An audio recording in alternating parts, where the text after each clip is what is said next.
trabalhos sobre a natureza. E eu estou aqui para aprender na minha escola Alta Gomes. O nome dela é Alta Gomes.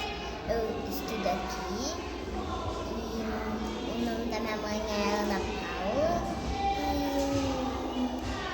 meu nome é Alana. E como é que faz a experiência, Alana? Tu te lembra?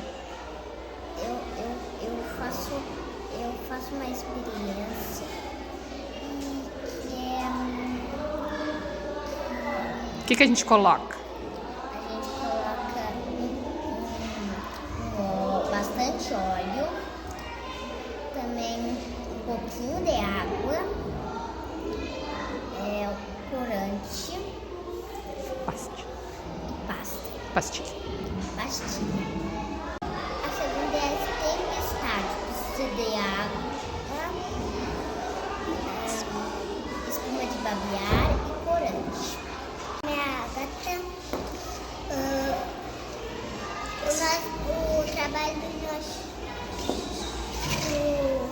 o trabalho é brincando e aprendendo, continuando brincando e aprendendo, continuando naturais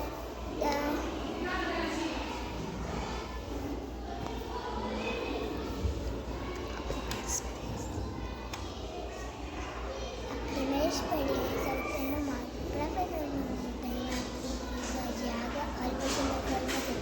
Para precisa de água, olha você não quero fazer. A próxima experiência é a tempestade. Para fazer uma tempestade, precisa de água, espuma de barbear, para não ficar bem carregado.